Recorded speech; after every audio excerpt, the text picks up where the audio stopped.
Item ಯಾವುದೇ ಇರಲಿ try ಮಾಡಿ ಆಚಿ ಚಿಕನ್ ಮಸಾಲಾ. ಅಖಿಲೇಶ್ ಈಗಾಗಲೇ ಹೇಳಿದ್ದಾರೆ, ನಾವು ಕಾಂಗ್ರೆಸ್ ಜೊತೆ ಇದ್ದೀವಿ, ಕಾಂಗ್ರೆಸ್ ಜೊತೆ ಹೋಗ್ತೀವಿ ಅಂತ.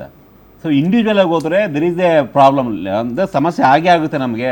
ಉತ್ತರ ಪ್ರದೇಶ ದೊಡ್ಡ ರಾಜ್ಯ, ಅಲ್ಲಿ ಅಷ್ಟು ದೊಡ್ಡ ರಾಜ್ಯದಲ್ಲಿ ಹೋಗಿ ನಾವು ಒಬ್ಬಂಟಿಯಾಗಿ ಅಟ್ಯಾಕ್ ಮಾಡೋಕ್ಕೆ ಸಾಧ್ಯನೇ ಇಲ್ಲ ಈಗಿನ ಸಿಚುವೇಶನ್ಗೆ. ಬಿ ಜೆ ಪಿಯ ಅಲ್ಲಿ ಯೋಗಿ ಸ್ಟ್ರಾಂಗ್ ಇದ್ದಾರೆ, ಬಿ ಜೆ ಪಿ ಸ್ಟ್ರಾಂಗ್ ಇದೆ.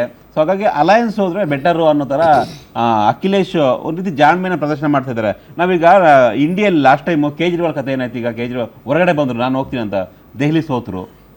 Mamata Banerjee don't care master, Rahul ಗಾಂಧಿಗೂ ಡೋಂಟ್ ಕೇರು, ಸೋನಿಯಾ ಗಾಂಧಿಗೂ ಡೋಂಟ್ ಕೇರು, ಎಲ್ಲರಿಗೂ ಡೋಂಟ್ ಕೇರ್ ಮಾಸ್ಟರ್ ಥರ ಹೋದರು. ಸೊ ಅದರ ಒಂದು ಪ್ರತಿಫಲನ ಇವತ್ತು ಅವ್ರ ಸೋಲನ್ನು ಅನುಭವಿಸ್ತಾ ಇದೆ. ಅಂದರೆ ಒಂದು ರೀತಿ ಇಡೀ ಕೆಲವರು ಹೇಳ್ತಿದ್ರು ಫ್ರೆಂಡ್ಸ್ ಎಲ್ಲ, ನರೇಂದ್ರ ಮೋದಿಗೂ ಜಾಸ್ತಿ ಸರ್ವಾಧಿಕಾರಿ ಥರ ಆಡ್ತಾರಪ್ಪ ಮಮತಾ ಬ್ಯಾನರ್ಜಿ ಅಂತ. ಸೊ ಅದರ ಒಂದು ಅಷ್ಟು ಸಿಚುವೇಶನ್ಗೆ ಅವರು ಸ್ಯಾಚುರೇಷನ್ ಲೆವೆಲ್ಗೆ ಹೋಗ್ಬಿಟ್ಟಿದ್ದಾರೆ ಅನ್ಸುತ್ತೆ ಮೋಸ್ಟ್ಲಿ. ಸೊ ಅದಕ್ಕೆ ಇವತ್ತು ಮ್ಯಾಂಡೇಟ್ ಜನ ಕೊಟ್ಟಿದ್ದಾರೆ ಅದಕ್ಕೆ. ಸೊ ಅದೊಂದು. ಮತ್ತು SRI 2002ರಲ್ಲಿ SRI ಆಗಿತ್ತು, ಅದು 2004ರಲ್ಲಿ ಲೋಕಸಭಾ ಚುನಾವಣೆ ಆದಾಗ ಅದರ ಲಾಭ ಕಾಂಗ್ರೆಸ್ ಪಡ್ಕೊಳ್ತು ಅನ್ನೋ ಒಂದು ವಾದನೂ ಇದೆ. 2004ರಲ್ಲಿ UPA ಗೌರ್ಮೆಂಟ್ ಅಧಿಕಾರದಲ್ಲಿತ್ತು, ಅದಕ್ಕಿಂತ ಮುಂಚೆ 2002ರಲ್ಲಿ SIR ಆಗಿತ್ತು. ಸೊ ಸಹಜವಾಗಿ ಆಯಾ ಸರ್ಕಾರಗಳು ಬಂದಾಗ ಆಯಾ ಸರ್ಕಾರಗಳು ಏನು ಬೇಕಂತ ಮಾಡ್ಕೊಳ್ತಾರೆ. SIR ಆಗಿರ್ಬೋದು ಅಥವಾ ಡಿಲಿಮಿಟೇಷನ್ ಆಗಿರ್ಬೋದು. ಈವನ್ 2007-08ರಲ್ಲಿ ಡಿಲಿಮಿಟೇಷನ್ ಆದಾಗ 2009ರಲ್ಲಿ ಚುನಾವಣೆ ಆಯಿತು ಲೋಕಸಭೆಗೆ. 144 ಇದ್ದಂತಹ ಕಾಂಗ್ರೆಸ್ 200ಕ್ಕೂ ಹೆಚ್ಚು ಸ್ಥಾನವನ್ನು ಪಡೆದುಕೊಳ್ತು 2009ರಲ್ಲಿ. ಸೊ ಅದೆಲ್ಲ ಅದರ ಒಂದು ಯಾವ ಎಫೆಕ್ಟ್ ಅಂದರೆ ಸೇಮ್ ಡಿಲಿಮಿಟೇಷನ್ ಎಫೆಕ್ಟು ಅನ್ನೋ ಒಂದು ಚರ್ಚೆ. ಸೊ ಆಯಾ ಸರ್ಕಾರಗಳಿದ್ದಾಗ ಇವೆಲ್ಲವೂ ಬದಲಾವಣೆ ಆಗ್ತಾ ಇರುತ್ತೆ, SIR ಆಗಿರ್ಬೋದು ಅಥವಾ ಡಿಲಿಮಿಟೇಷನ್ ಆಗಿರ್ಬೋದು. ಈ ಹಿಂದೆ ಕಾಂಗ್ರೆಸ್ ಮಾಡಿತ್ತು, ಇವತ್ತು BJP ಮಾಡ್ತಾ ಇದೆ ಅನ್ನೋ ಒಂದು ಚರ್ಚೆ ಆಗ್ತಾ ಇರುತ್ತೆ. All right. ಆ್ಯಂಡ್ ಇವತ್ತಿನ ಬೈ ಎಲೆಕ್ಷನ್ ರಿಸಲ್ಟ್, ಸೊ ಇವತ್ತಿನ by election result Maruti, so ಏನು ಮೆಸೇಜು ಕಾಂಗ್ರೆಸ್ಗೆ, BJPಗೆ, JDSಗೆ? BJPಯಲ್ಲಿ ಒಗ್ಗಟ್ಟಿಲ್ಲ ಅನ್ನೋದು. BJPಯಲ್ಲಿ ಒಗ್ಗಟ್ಟಿಲ್ಲ. ಕಾಂಗ್ರೆಸ್ ಅಲ್ಲಿ ಏನೇ ಸಿದ್ದರಾಮಯ್ಯ DK ಶಿವಕುಮಾರ್ ಅವ್ರು ಕಿತ್ತಾಡ್ಕೊಂಡ್ರು ಕೂಡ ಎಲೆಕ್ಷನ್ ಅಂತ ಬಂದಾಗ ಮರ್ಜ್ ಆಗಿ ಕೆಲಸ ಮಾಡ್ತಾರೆ ಅಂತ. ಆದರೆ ದಾವಣಗೆರೆ ಎಲೆಕ್ಷನ್ ಮಾತ್ರ ಭಾಳಷ್ಟು ಸಂದೇಶ ರವಾನೆ ಮಾಡಿದೆ. ಅಂದರೆ ಅಲ್ಪಸಂಖ್ಯಾತರು ರಾಜಕೀಯವಾಗಿ ಯೋಚನೆ ಮಾಡುವಂತಹ ಒಂದು ಶಕ್ತಿ ಕೊಟ್ಟಿದ್ದಾರೆ ಆ ದಾವಣಗೆರೆ ಎಲೆಕ್ಷನಲ್ಲಿ.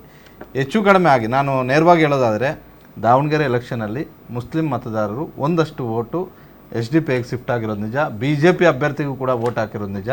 ಆದರೆ ಎಲೆಕ್ಷನ್ಗೂ ಮುನ್ನ ಅಲ್ಲಿ ಸಮುದಾಯದ ಸ್ವಾಮೀಜಿಗಳು ಏನು ಭಾಷಣ ಮಾಡಿದ್ರು ಅದು ಕಾಂಗ್ರೆಸ್ಗೆ ವರ್ಕೌಟ್ ಆಗಿರೋದು ಕೂಡ ನಿಜ. ಒಂದು ವೇಳೆ ಲಿಂಗಾಯತ ಸಮುದಾಯದ ವೋಟ್ ಕಾಂಗ್ರೆಸ್ ಅಭ್ಯರ್ಥಿಗೆ ಕನ್ವರ್ಟ್ ಆಗಲಿಲ್ಲ ಅಂತ ಹೇಳಿದ್ರೆ ಇವತ್ತು ಅಲ್ಲಿ BJP ಅಭ್ಯರ್ಥಿ ಗೆಲ್ಲಬೇಕಾಗಿತ್ತು. ಆದರೆ ಸಮುದಾಯದ ವೋಟ್ಗಳು ಟರ್ನ್ ಆಗಿದ್ದರಿಂದ ಕಡಿಮೆ ಅಂತರದಲ್ಲಿ ಸಮರ್ಥ ಶ್ಯಾಮ್ನೂರವರು ದಾವಣಗೆರೆ ದಕ್ಷಿಣದಲ್ಲಿ ಗೆಲ್ಲೋದಕ್ಕೆ ಸಾಧ್ಯ ಆಯಿತು. 5,708 ಮತ, 708 ಮತ, ಏನು 2,700 ಮತ ತಗೊಂಡಿದ್ರೆ ಉಲ್ಟಾ ಪಲ್ಟಾ ಆಗ್ತಾ ಇತ್ತು.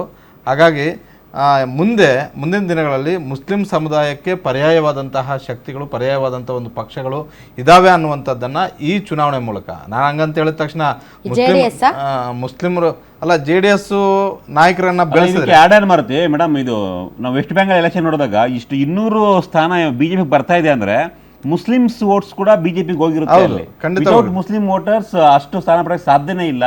ಸೊ ಅಂದ್ರೆ TMC ಮತ್ತೆ ಕಾಂಗ್ರೆಸ್ ಮುಸ್ಲಿಂ ವೋಟ್ಸ್ ಬರೀ TMCಗೋ ಅಥವಾ ಕಾಂಗ್ರೆಸ್ ಮಾತ್ರ ನಾವು ವೋಟ್ ಹಾಕ್ತಿವಿ ಅಂತೆಲ್ಲೂ ಇಲ್ಲ. ದೇಶದ ಸಿಚುವೇಶನ್ ಇವತ್ತು ಚೇಂಜ್ ಆಗ್ತಾ ಇದೆ. ದಾವಣಗೆರೆಯಲ್ಲೂ ವೆಸ್ಟ್ ಬೆಂಗಾಲ್ ತೋರಿಸ್ತಾ ಇದೆ. ಈಗ 10-15 ವರ್ಷದಿಂದ ಮೋದಿ ಕೇಂದ್ರದಲ್ಲಿದ್ದಾರೆ, ನಮ್ಗೇನು ಸಮಸ್ಯೆ ಆಗಿದೆ ಅನ್ನುವಂಥದ್ದನ್ನ ಬಹಿರಂಗವಾಗಿ ಅಲ್ಲಿನ ದಾವಣಗೆರೆ ಮತದಾರರು ಕೂಡ ಮಾತಾಡ್ತಿದ್ರು.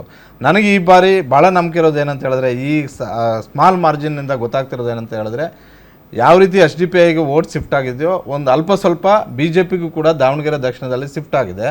ಆದರೆ ಬೇರೆ ಸಮುದಾಯದ ಮತಗಳು ಕಾಂಗ್ರೆಸ್ಗೆ ಕನ್ವರ್ಟ್ ಆಗಿರೋದ್ರಿಂದ ಸ್ವಲ್ಪ ಅಂತರದಲ್ಲಿ ಸಮರ್ಥ ಶ್ಯಾಮ್ನೂರ್ ಗೆದ್ದಂತೆ ಕಳೆದ ಬಾರಿ ಶಾಮನೂರು ಶಿವಶಂಕರಪ್ಪನವರು ಗೆದ್ದಿರುವಂಥ ವೋಟ್ ಮಾರ್ಜಿನ್ ಎಷ್ಟು? 27,000. ಈ ವೋಟಿಂಗ್ ಪರ್ಸೆಂಟೇಜ್ ಕಡಿಮೆ ಆಗಿದೆ. ಮುಸ್ಲಿಂ ಮತದಾರರು ಬೂತ್ಗೆ ಬಂದಿಲ್ಲ.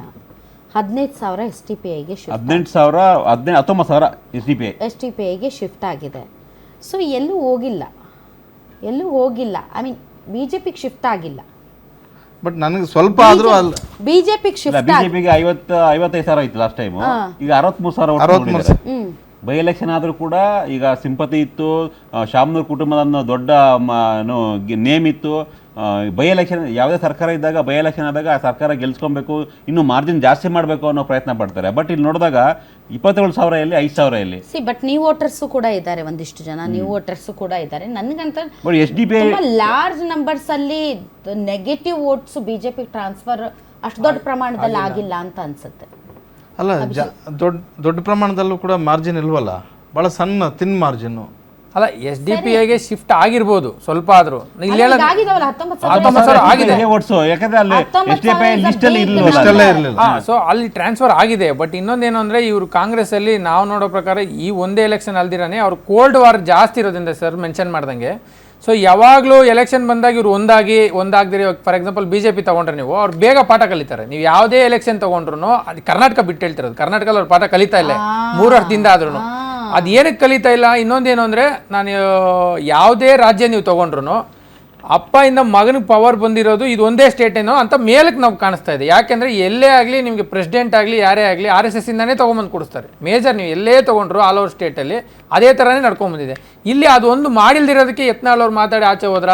ಸೊ ಇಲ್ಲಿ ಕೋಲ್ಡ್ ವಾರ್ ಏನು ಅನ್ನೋದು ಅವ್ರು BJPಗೂ ಅರ್ಥ ಆಗ್ದಿರೋ ಥರ ಮಾಡಿಬಿಟ್ಟು ಅದನ್ನು ಇವ್ರು ಪಾಠ ಕಲಿತಾ ಇಲ್ಲ. ಸೊ ಕಾಂಗ್ರೆಸ್ ಅವರು ಅದೇ ಥರ ಇವಾಗ SDPI ಹೋದರೆ ಹೋಗಲಿ ಬಂದರೆ ಬರಲಿ, ಇವರು ಪಾಠ ಕಲಿತರೇ ಇದ್ದರೆ ಮುಸ್ಲಿಂ ಅವರು ವೋಟ್ ಡ್ಯಾಮೇಜ್ ಮಾಡ್ತಾರೆ ನೆಕ್ಸ್ಟ್ ಎಲೆಕ್ಷನ್, ಬರೋ ಎಲೆಕ್ಷನ್ಸಲ್ಲಿ, ಇವಾಗ ಲೋಕಲ್ ಬಾಡಿ ಆಗಲಿ ಇನ್ನೊಂದರಲ್ಲಿ ಅನ್ನೋದು ಇದರಿಂದ ಮೇಲ್ನೋಟಕ್ಕೆ ಕಾಣಿಸ್ತಾ ಇದೆ.